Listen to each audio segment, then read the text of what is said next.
अल्लाह ताला पाक है और पाक चीज को ही कबूल करता है, अल्लाह नापाक चीज को कबूल नहीं करता।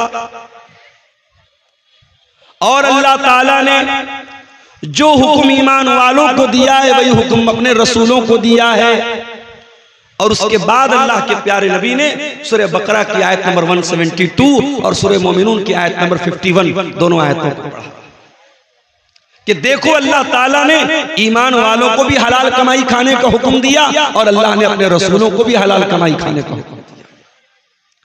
उसके बाद अल्लाह के नबी फरमाते हैं एक आदमी बहुत लंबा सफर करके आता है, अशाता उसके बाल परा गंदा हो जाते हैं, अगबरा उसके कपड़े धूल और गर्दो गुबार से डस्ट से अट जाते हैं, उसका कपड़ा बिल्कुल गंदा हो जाता है। यमुद्दु यदैहि और वो इंसान अल्लाह की बारगाह में हाथ उठा के दुआ करता है और कहता है या रब्बी ऐ मेरे रब मेरी ये दुआ कबूल कर ले, ऐ मेरे रब मेरी ये दुआ कबूल कर ले। लंबा सफर करके आया है, बाल परा गंदा है, कपड़े मैले कुचैले हैं, हाथ उठा के दुआ कर रहा है और ऐ मेरे रब कह के दुआ कर रहा है। यानी कबूलियत के 5 असबाब इकट्ठा हैं, क्योंकि हम सब जानते हैं मुसाफिर की दुआ जल्दी कबूल होती है। और अगर इंसान की जाहिरी हालत अगर खराब है, कमजोर है, इंसान फटा पुराना कपड़ा पहनकर मैले कुचैले कपड़े में और परेशानी में अल्लाह को पुकारता है, उसकी दुआ जल्दी कबूल होती है।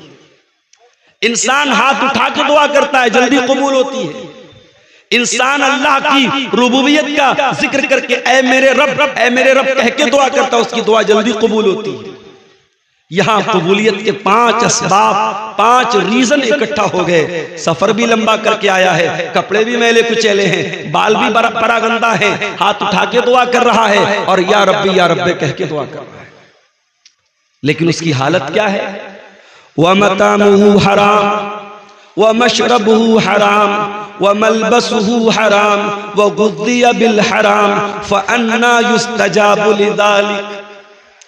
ऐ मेरे सहाबा, उस इंसान का खाना हराम कमाई का, उसका पानी हराम कमाई का, उसका कपड़ा हराम कमाई का, उसकी परवरिश हराम कमाई से हुई है। फअन्ना युस्तजाबु लिदालिक। ऐसे इंसान की दुआ कैसे कबूल होगी?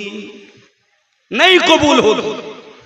हराम खोर की दुआ, सूद खोर की दुआ, ब्याज खोर की दुआ, जुआरी की दुआ अल्लाह कबूल नहीं करेगा। इन्नल्लाह तय्यबुन ला यक़बलु इल्ला तय्यबा। अल्लाह पाक है और पाक चीज को ही कबूल करता है। आज हालात मेरे भाइयों, आपके इस गांव में आया, एक भाई ने कहा मौलवी साहब जरा इस पर भी आप रोशनी डालिएगा। हमारे गांव में बहुत सारे नौजवान लड़के यूट्यूब चैनल बनाते हैं, कॉमेडी चैनल। अभी तो आपने शेख वसीम मदनी की बात सुनी। उलमा की एक बहुत बड़ी जमात, बल्कि अक्सरियत का यही कहना है कि यूट्यूब के चैनल की कमाई मुनासिब नहीं है, दुरुस्त नहीं है, क्योंकि ये कमाई आपके ऐड की कमाई होती है और ऐड जायज नाजायज, हलाल हराम, सही गलत दोनों आते हैं।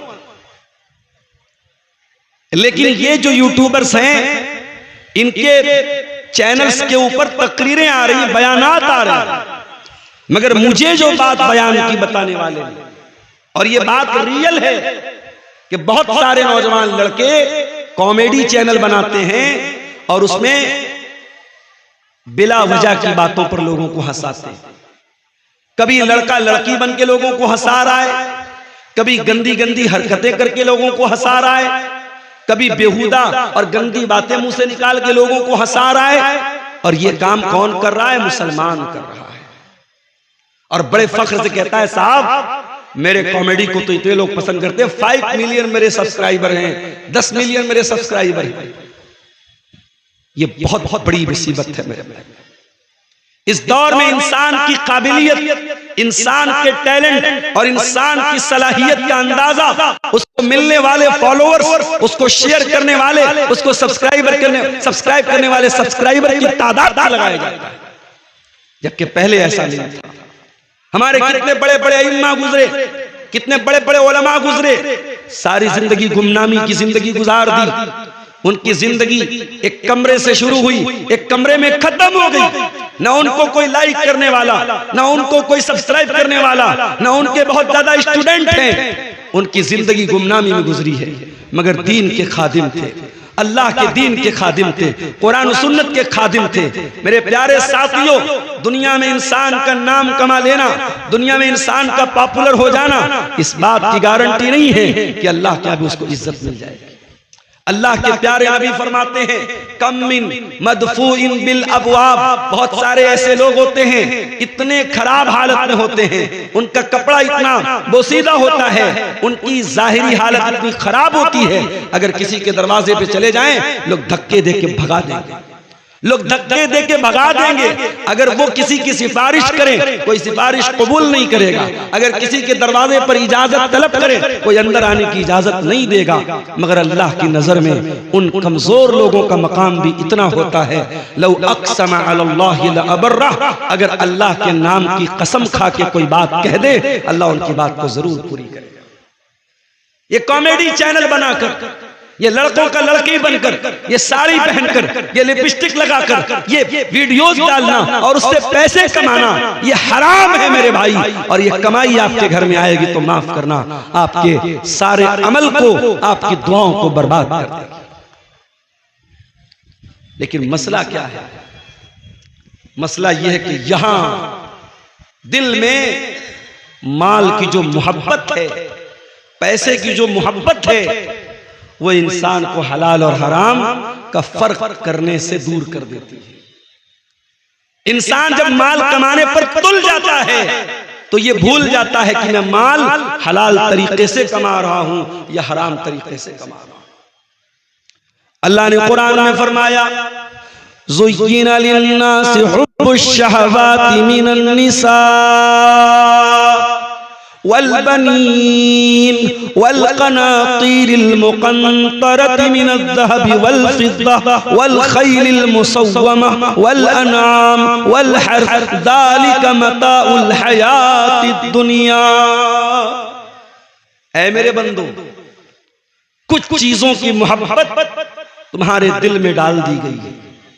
औरत की मोहब्बत, कोई मर्द है, कोई आदमी है, परफेक्ट आदमी है, उसके सीने में आदमी का दिल धड़क रहा है और वो कहे कि साहब मुझे औरतों में इंटरेस्ट नहीं है। झूठ बोल रहा है वो, झूठ बोल रहा है वो। अल्लाह ने बना, अल्लाह कह रहा है कि हमने इंसान के दिल में डाला है औरत की मोहब्बत। वल्बनीन, औलाद की मोहब्बत। शादी हो गई, बेटा पैदा हुआ आपके घर, अब आप ये कहें कि साहब मुझे बेटे की मोहब्बत नहीं है, मुझे बेटे की चाहत नहीं है, ये नहीं हो सकता। औरत की मोहब्बत, औलाद की मोहब्बत अल्लाह ने आपके दिल में नेचुरली, प्राकृतिक रूप से, कुदरती तौर पर, नेचुरल तौर पर अल्लाह ने आपके दिल में डाली। वल्क़नातीरिल मुक़न्तरति मिनज़्ज़हबि वल्फ़िद्दा, और सोना चांदी की मोहब्बत भी इंसान के दिल में डाली गई है और हमारी माँ बहनों के दिल में थोड़ी ज्यादा डाली गई है। औरत को सोना ला के दे दे, हाय हाय हाय, खुश हो जाएगी। जितनी भी नाराज हो, सोने का एक झुमका ला के दे दो, सोने की ईयर रिंग ला के दे दो, सोने की नाक की नथिया ला के दे दो, हाय हाय मेरा शौहर तो सबसे अच्छा शौहर। कुरान कह रहा है औरत जेवरात में पलती है, जेवरात में बड़ी होती है, औरत को सोने चांदी से बड़ी मोहब्बत है। उसके बाद फरमाया वल खैलिल मुसव्वमति, और मेरे बंदो तुम्हारे दिल में घोड़े की मोहब्बत भी डाल दी गई है। ऐसे घोड़े जो बहुत उम्दा घोड़े हो, बहुत अच्छे घोड़े हो। किसी जमाने में घोड़े की सवारी होती थी, आज के जमाने में कार की सवारी है, बाइक की सवारी है। आज चार पैसा इंसान के पास होता है, पहले सोचता है कार खरीद लूं, बाइक की ताकत है बाइक खरीद लूं, और बाइक खरीद नहीं सकता तो शादी कर लेता हूं, जहेज में तो मिल ही जाएगी कि नहीं मिलेगी। गरीब घर में भी शादी करेगा तो 1.5-2 लाख की बाइक तो मिल ही जाएगी। बोलो भाई शेरशाबादियो, सीमांचल के लोगों, बड़े पक्के अहले हदीस हैं साहब, मुझे यहाँ के लोगों ने बताया कैश तो कम चलता है, कैश भी चलता है, यहाँ जहेज में कहीं कहीं कैश भी चलता है। और बेगैरती की हद ये है, बेशर्मी की हद ये है कि ससुराल से कैश मिलता है और ये इंसान अपनी बीवी का मेहर भी उसी रकम से अदा करता है। अरे बेगैरत, तुझे क्या जरूरत है शादी करने की? तू 4 चूड़ी पहन घर में बैठ। जब तेरे पास इतना दम नहीं है, जब तेरे पास इतनी ताकत नहीं है कि अपनी बीवी से निकाह करके उसको मेहर दे सके, तो तुझे कोई जरूरत नहीं शादी करने की। तो जिंदगी भर कुंवारा बैठ, चूड़ी पहन के बैठ जाता। ये बेगैरती है। ससुराल से पैसा लेके उससे मेहर दे रहे हो। शादी के मौके पर तेरे बदन की शेरवानी तेरे ससुराल के कपड़े की, दुल्हन का जोड़ा ससुराल के कपड़े का। तो तू किस लिए शौहर बना है? तू किस लिए निकाह कर रहा है? तू किस लिए इजाब कबूल कर रहा है? तू बेगैरत है। तेरी शर्म व हया, तेरी गैरत को तेरे बाप ने जहेज के बदले गिरवी रख दिया। तो ये चल रहा है साहब, अहले हदीस हाथ बराबर सीने पर बांध रहे, आमीन पूरी बुलंद आवाज से बोल रहे, मगर जहेज में बाइक चल रही है। और अगर दामाद थोड़ा हाई फाई है, हाई स्कूल का टीचर है, बिहार बोर्ड के मदरसे का सरकारी टीचर है, तब क्या पूछना है साहब? तब तो बेटी देने वाला सोचेगा इसकी तो लाइफ सेट है, इसको बाइक क्या कार दे देंगे, कार भी मिल जाती है। तो सवारी की मोहब्बत भी इंसान के दिल में डाली। उसके बाद फरमाया वल अनाम, और ऐ मेरे बंदो तुम क्या हो रहा है?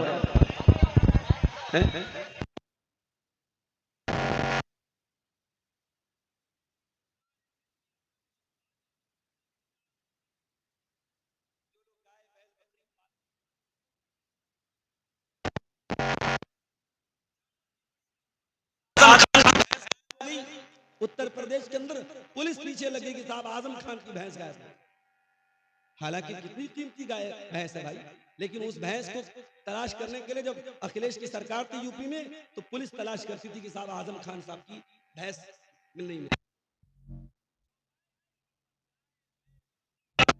जो इंसान पालता है उसकी मोहब्बत इंसान के दिल में डाली गई। उसके बाद फरमाया वल हरती, और खेती बाड़ी करने वालों को खेती बाड़ी से बड़ी मोहब्बत होती है। जैसे हमारे बनारस में साड़ी का कारोबार होता है, कपड़े का कारोबार, हमारे यहाँ खेती नहीं होती। बनारस शहर में खेती नहीं होती, तो हमारी खेती वही है। बनारस चले जाओ, मऊ चले जाओ, मुबारकपुर चले जाओ, वहां साड़ी का कारोबार होता है, कपड़े का कारोबार होता है, तो वो कपड़ा ही उनकी खेती है। इंसान को अपनी खेती, अपने बिजनेस, अपने व्यापार से बड़ी मोहब्बत होती है। तो अल्लाह ने कितनी चीजों का नाम लिया? औरत, औलाद, सोने चांदी, घोड़े, चौपाए, खेती बाड़ी, इतनी सारी चीजों की मोहब्बत अल्लाह कह रहा है इंसान के दिल में डाली गई। उसके बाद अल्लाह फरमाता है ज़ालिका मताउल हयातिद दुनिया, ऐ मेरे बंदे ये जमीन दुनिया में रहेगी, आखिरत में काम ना आएगी। ये जायदाद दुनिया में रहेगी, आखिरत में काम ना आएगी। तेरी औरत दुनिया में तेरे काम आएगी, आखिरत में काम नहीं आएगी। तेरे बच्चे दुनिया में तेरे काम आएंगे, आखिरत में काम नहीं आएंगे। ये सोना चांदी, ये माल औलाद, ये बीवी बच्चे, ये तमाम चीजें दुनिया के अंदर रह जाएंगी। वल्लाहु इंदहु हुस्नुल मआब, अंजाम अगर अच्छा करना है, आखिरत को बेहतर बनाना है, तो वो तो अल्लाह के पास मिलेगी, वो दुनिया में मिलने वाली नहीं है। इंसान 4 पैसे कमाने के लिए हलाल और हराम भूल जाता है। इंसान ये क्यों भूल जाता है? ये पैसा दुनिया से आगे काम आने वाला नहीं है मेरे भाई। एक बहुत बड़े अमीर आदमी का इंतकाल हुआ, जब जनाजा जाने लगा, रास्ते में एक गरीब आदमी ने कहा रुक जाओ।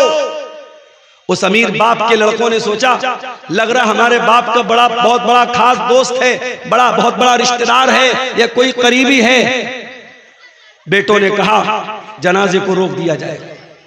जनाजे को रोका गया, जनाजे को जमीन पर उतारा गया, चारपाई को खोला गया, मरने वाले का चेहरा खोला गया। वो गरीब इंसान उस अमीर इंसान के चेहरे को देख के कहता है, साहब दुनिया से जा रहे हो, क्या लेके जा रहे हो? क्या मेरी वो जमीन लेके जा रहे हो जो हड़प के बैठे थे? क्या मेरा वो पैसा लेके जा रहे हो जो आपने लेकर के नाजायज कब्जा कर लिया था? क्या मेरा हक मार के वापस दुनिया से लेके जा रहे हो? क्या लेके जा रहे हो साहब? इतना कहना था, उस अमीर बाप के बेटे ज़ारो कतार रोने लगे। मेरे भाई, ये दुनिया की हकीकत है। न माल साथ में जाएगा, न जमीन साथ में जाएगी, न जायदाद साथ में जाएगी। और इंसान इन्हीं चीजों के लिए आज क्या नहीं करता है मेरे भाई? पड़ोसी पड़ोसी का हक मार रहा है, भाई भाई का हक मार रहा है, भाई बहन का हक मार रहा है, एक दूसरे के हुकूक मारे जा रहे हैं। मेरे भाइयों, अल्लाह से डरो। कयामत के दिन हुकूकुल इबाद का मामला बड़ा खतरनाक होगा। अल्लाह के प्यारे नबी फरमाते हैं, लतुअद्दुन्नल हुकूक इला अहलिहा। ओ लोगों, तुम दुनिया में लोगों का हक दे दो, वरना कयामत के दिन तुमको देना पड़ेगा। हत्ता युकाद लिशातिल जलहाई मिनशातिल करना। यहां तक कि दुनिया में अगर सींग वाली बकरी ने बगैर सींग वाली बकरी को मारा है, उस पर जुल्म सितम किया है, तो सींग वाली बकरी को भी हिसाब देना पड़ेगा। इसी सीमांचल के इलाके में एक भाई ने मुझको बताया, वल्लाहु आलम वाकया सही भी हो सकता है, गलत भी हो सकता है, बताने वाले ने बताया, एक आदमी को इलाज के लिए 25,000 रुपए की जरूरत थी। 25,000 रुपया कोई बहुत बड़ी रकम नहीं है। एक गांव में न जाने कितने लोग ऐसे होते हैं जो 25,000 बड़ी आसानी से एक आध दो दिन में कमा लेते हैं। 25,000 की रकम की जरूरत पड़ी। डॉक्टर ने कह दिया पैसा देंगे तब ऑपरेशन होगा। वो बेचारा गरीब आदमी अपने गांव के कुछ पैसे वाले लोगों के पास गया, उनसे पैसे का मुतालबा किया। गांव के लोगों ने कहा नहीं, हम तुम्हें पैसा नहीं दे सकते। पैसे वाले लोगों ने पैसा देने से इनकार कर दिया। उस गरीब इंसान ने अपने बाप का ऑपरेशन कराने के लिए 25,000 की रकम उसने सूद पर कर्जा उठाया।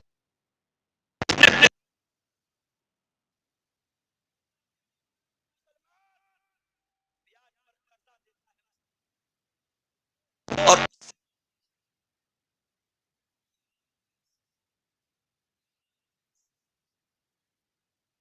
कौम के अंदर सूद और ब्याज खाने के सिलसिले में लोग अल्लाह से न डरते हो, जिस कौम के लोग सूद और ब्याज को खाने को हलाल समझते हो, उस कौम का अंजाम यही होना है जो आज पूरे मुल्क में नहीं पूरी दुनिया में हम देखें। क्यों बरस रहे हैं, ये मार क्यों खा रहे हैं, ये बुलडोजर क्यों चल रहे हैं, ये जुल्म और सितम क्यों हो रहे हैं? अल्लाह की धरती पर ला इलाहा इल्लल्लाह पढ़कर जितना हमने अल्लाह को नाराज किया है, मुहम्मदुर रसूलुल्लाह पढ़कर जितना हमने रसूल के हुक्म को तोड़ा है, शायद दुनिया में किसी और ने नहीं तोड़ा। सूद और ब्याज को इतना आसानी से इतने हल्के में ले लेते हो मेरे भाई। दौलत की कमी नहीं इस कौम के पास। अभी कुछ दिनों पहले मैं आया था, इसी कटिहार के कुछ लोगों ने मुझसे कहा, मौलाना एक कंपनी आई है, उसका नाम है Meta ozone. Meta ozone company में पैसा लगाना कैसा है? मेरा वीडियो उस जमाने का अगर होगा यूट्यूबर लोगों के पास जाके देख लेना। मैंने साफ कहा था, ये मेटा ओजोन कंपनी हो या ये कोई भी क्रिप्टो के नाम पे कंपनी हो, इतना पैसा लगा दो, हम हर महीना इतना देंगे। ये जितने कंपनियां एक फिक्स अमाउंट आपको दे रही हैं, ये बिल्कुल गलत है, हराम। और अंजाम ये हुआ, ये सारी कंपनियां गरीबों का और मिडिल क्लास के लोगों का गाड़ी कमाई का पैसा लेके भाग जाती हैं। और कटिहार के एक साहब ने 2 करोड़ रुपए लगाए थे, 2 करोड़ की बड़ी रकम लगाई थी इसी मेटा ओजोन कंपनी में। मुसलमान आदमी था और वो कुछ महीनों के बाद कंपनी भाग गई, आज उसकी वैल्यू 0 के बराबर हो गई। क्यों ऐसी चीजों के पीछे पड़ते हो मेरे भाई? क्या हलाल कमाई कमाने के तरीके नहीं है? बहुत सारे तरीके। मुझे याद है जामिया सल्फिया बनारस में हमारे साथ एक साहब पढ़ते थे, हमारे क्लास फेलो तो नहीं थे, हमारे दौर के थे, मुआसिर थे। वो रहने वाले सूरत के थे, गुजरात के थे। कुछ दिनों के बाद मेरा एक सफर हुआ गुजरात का, उनसे मुलाकात हुई मौलाना साहब से। मैंने सोचा साहब मौलवी साहब हैं तो किसी मस्जिद में इमामत करते होंगे, किसी मदरसे में पढ़ाते होंगे। भाई मौलवी क्या करता है? मौलवी का 3 ही काम होता है, या तो मस्जिद में कहीं इमाम बन गया, या किसी मदरसे में टीचर बन गया, या फिर दावत व तबलीग का काम कर रहा है।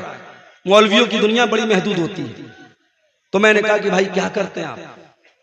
उन्होंने कहा मौलाना साहब, शेख साहब, मेरे वालिद की समोसे की दुकान है, समोसे की दुकान है, और मैं समोसा रोजाना तैयार करता हूं, तेल में फ्राई करता हूं, उसको बेचता हूं। मुझे बड़ी हैरत हुई। मैंने कहा आप जामिया सल्फिया बनारस के पढ़े हुए हैं और आप समोसा बेच रहे हैं? कहा शेख साहब तो इसमें क्या बुरा है? मैं बिजनेस कर रहा हूं, काम कर रहा हूं, इज्जत की रोटी है, और सारे समाज की नजर में ये साहब की मौलाना साहब हैं, इनका समोसा बड़ा अच्छा होता है, इनका सामान बड़ा अच्छा होता है। सोच का एक नजरिया ये भी, उसकी भी तनख्वाह कम से कम 20,000 रुपये होती है। एक ईंट का और पत्थर का काम करने वाला मजदूर और लेबर, उसकी भी डेली की आमदनी कम से कम 600-700 रुपया होती है। मौलवी की तनख्वाह अगर 5,000 है तो बहुत बड़ी बात है। उस मौलवी को 5,000 में परिवार चलाना है। और मैं सच्चा वाकया आपको बताता हूं, बंगाल की सरजमीन पर मेरे एक दोस्त हैं, मदरसे में पढ़ाते हैं। हर साल रमजान में साउथ में चंदा करने जाते हैं, और मैं हर साल साउथ में कुरान की तफसीर बयान करने जाता हूं। हर साल उनका फोन आता है, मौलाना साहब फला इलाके में आया हूं, कर्नाटक में आया हूं, तमिलनाडु में आया हूं, आंध्रा में आया हूं, थोड़ा आप सिफारिश कर दीजिए, थोड़ा बोल दीजिए, थोड़ा मेरा चंदा मुझको मिल जाए। उनके चंदे पर उनको तनख्वाह मिलती है। और ममता बनर्जी की सरकार है बंगाल में, वहां मस्जिद के इमामों को 3,000 या 2,500 रुपये महीने मिलता है। वो हमारे जो दोस्त हैं अपने मोहल्ले की मस्जिद में इमामत भी कराते हैं। ममता की तरफ से उनको 2,500 रुपये मिलता है, और शायद मदरसे वाले 7-8 हजार रुपये कुछ देते हैं। मदरसे वालों को यह भी हजम नहीं हुआ, मदरसे के जिम्मेदारों को यह भी हजम नहीं हुआ कि ये 3,000 रुपया हमारे मदरसे में पढ़ा के अलग से कमा रहा है। उन्होंने पाबंदी लगा दी, साहब मदरसे के जितने टीचर हैं सुबह से दोपहर तक पढ़ाना है, फिर दोपहर से रात तक हॉस्टल की निगरानी करना है। ऑलरेडी 3 टीचर निगरानी कर रहे थे, मगर मदरसे के हरामखोर जिम्मेदारों ने और डिक्टेटरों ने और नमरूद की औलादों ने उस मौलवी को मिलने वाले ये चंद हजार रुपये जो महीने के थे, उनके पेट में दर्द शुरू हो गया, और उन्होंने कहा नहीं, हॉस्टल की 24 घंटा निगरानी करनी पड़ेगी। मैं मौलवियों से कहना चाहता हूं, इस कौम के आगे भिखारी बनना बंद करो। अपने इल्म, अपने वकार, अपने ओहदे, अपने मकाम का लिहाज रखो। इस कौम ने बहुत खून चूसा है तुम्हारा। और आज वो लोग जो आलिम नहीं हैं, जो गैर उलमा हैं, चाहे वो इंजीनियर अली मिर्जा हो, चाहे डॉक्टर इसरार अहमद हो, या कोई और हो, इन लोगों ने एक माइंडसेट क्या बनाया, एक सोच क्या बनाई कि मौलवियों की जरूरत क्या है? जनाजा खुद अपने बाप का पढ़ाओ, निकाह खुद अपने बेटे का पढ़ाओ, तुम्हें मौलवियों की कोई जरूरत नहीं है। तो ठीक है, तुम्हें अगर मौलवियों की जरूरत नहीं है तो रब्बे काबा की कसम मौलवी को तुम्हें तुम्हारी जरूरत नहीं है। अगर ये मौलवी वाकई में खुददार और बाइज्जत हो जाए, अपने पैरों पे खड़ा हो जाए। हमने लॉकडाउन में देखा कितने मौलवी जो मदरसे के टीचर थे, जो मस्जिदों के इमाम थे, बड़ी मामूली तनख्वाहों पर गुजारा करते थे। लॉकडाउन लग गया, सारी दुनिया ठप पड़ गई। मदरसे के जिम्मेदारों ने कह दिया साहब हमारे पास तनख्वाह नहीं है। मस्जिद की कमेटी ने कह दिया हमारे पास तनख्वाह नहीं है। अरे प्राइवेट कंपनियों ने भी अपने मुलाजिम को आधी तनख्वाह दी थी, मगर इन मदरसों के जिम्मेदारों ने, इन मस्जिद की कमेटी वालों ने यह भी नहीं सोचा कि ये आलिम कहाँ जाएगा, ये मौलवी साहब कहाँ जाएंगे। लॉकडाउन लगा हुआ है, इनके बीवी बच्चे क्या खाएंगे। कितने मौलवियों ने, बेचारों ने कर्जे लेके जिंदगी गुजारी है, लोगों से मदद मांग के गुजारा किया है। लॉकडाउन ने सिखा दिया कि आत्मनिर्भर बनना पड़ेगा, सेल्फ डिपेंड बनना पड़ेगा। और मैं कई उलमा को जानता हूं लॉकडाउन के बाद जिन्होंने तिजारत को अपनाया है, जिन्होंने बिजनेस को अपनाया है। मेरे अजीजों, जो कौम अपने उलमा को बंधुआ मजदूर बना के रखती है, मस्जिद के इमाम को फैमिली क्वार्टर तक देना नहीं चाहती है, मदरसे के टीचर को परिवार के साथ रहने की इजाजत नहीं देती है, उसके बाद हम कहते साहब मदरसे के टीचर ने ये हरकत कर दी, मस्जिद के इमाम ने ये हरकत कर दी। खुलेआम अल्फाज में सुन लो, इन फितनों को दावत हमने दी है, इन फितनों को दावत हमने दी है। वो मौलवी शादीशुदा होकर बीवी से 6-6 महीने दूर रहता है, वो मदरसे का मुदर्रिस, वो मस्जिद का इमाम 6-6 महीने अपनी बीवी से, अपने बच्चों से दूर रहता है। कौन इसका जिम्मेदार है? उसकी बीवी अपने शौहर के रहने के बावजूद बेवा की जिंदगी बसर कर रही है, उसके बच्चे अपने बाप के रहने के बावजूद यतीम की जिंदगी बसर कर रहे हैं। अगर उस मौलवी की शहवत में अगर उबाल आया, उसने गलत कदम उठाया, वो मौलवी यकीनन गुनहगार होगा, वो आलिम यकीनन गुनहगार होगा, मगर गुनहगार तो ये समाज भी होगा, गुनहगार तो हम और आप भी होंगे कि हमारे पास अपने बच्चों के साथ रहने के लिए इंतजाम है, अपने उलमा के लिए फैमिली क्वार्टर का इंतजाम नहीं करते। मेरे भाइयों, अगर मस्जिद के इमाम के लिए फैमिली क्वार्टर का इंतजाम नहीं करते तो माफ करो, हटा दो इमाम को, खुद ही नमाज पढ़ो और पढ़ाओ, मत रखो इमाम को। आप फितनों को दावत मत दो मेरे अजीजों, ये दौर फितनों का दौर है और इस दौर का बहुत बड़ा फितना माल का फितना है। अल्लाह के प्यारे नबी ने फरमाया, लिकुल्लि उम्मतिन फितना व फितनतु उम्मती अल माल, हर उम्मत का एक फितना होगा और मेरी उम्मत का फितना क्या होगा? माल होगा।